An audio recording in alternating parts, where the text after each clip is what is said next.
네, 기후 위기에 대처하기 위해서 이산화탄소 배출량을 줄이는 이른바 탄소 중립이 국제사회의 과제가 되고 있습니다. 태양광이나 풍력 발전 같은 재생에너지 비중을 늘려야 하겠죠. 그런데 이런 것들은 날씨가 맑은가 또 바람이 잘 부는가에 따라서 발전량이 그때그때 차이가 날 수밖에 없습니다. 그래서 저장 장치가 필요합니다. 많이 생산하면 저장을 해놓고 모자랄 때 꺼내 쓰는 에너지 저장 장치, 이거를 영어로 ESS라고 합니다.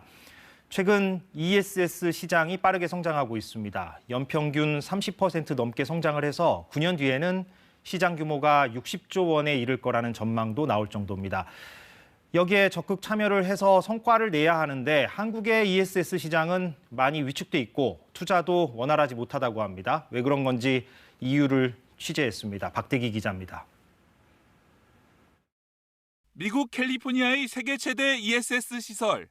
우리 대기업이 핵심 부품을 납품한 곳입니다. 더 큰 규모로 조성되고 있는 미국 내 또 다른 ESS 시설의 핵심 부품 역시 우리 기업 두 곳이 수주했습니다. 이렇게 해외 진출은 활발하지만 국내에서는 사정이 다릅니다. 3년 전 전국 970여 곳에 ESS가 설치됐지만 이듬해 반토막이 나더니 올해는 아예 10분의 1 이하로 줄었습니다. ESS 제작에 참여했던 70여 곳의 중소 중견기업들은 생존을 위협받을 정도입니다. 일부 업체들은 이제 수주를 어떤 형태든 해서 굴러가는데 대부분의 업체들이 지금 거의 이제 고사 상태다라고 하는 그런 현상이고요. 이렇게 시장이 위축된 가장 큰 이유는 잇따른 화재 때문입니다.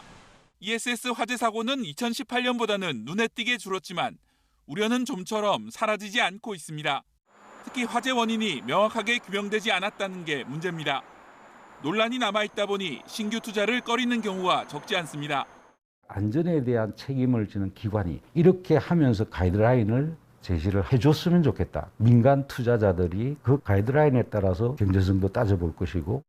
게다가 지난해까지 적용되던 재생에너지 인증서 가중치, 즉 전기 판매 수익 확대 정책마저 종료되면서 시장은 더 쪼그라들고 있습니다.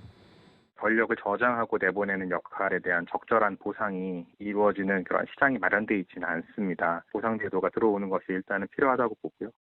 탄소 중립의 한 축이지만 국내에선 고사 위기에 내몰린 ESS. 무너진 생태계를 복원하기 위한 지원과 안전에 대한 신뢰 회복이 시급하다고 전문가들은 조언합니다. KBS 뉴스 박대기입니다.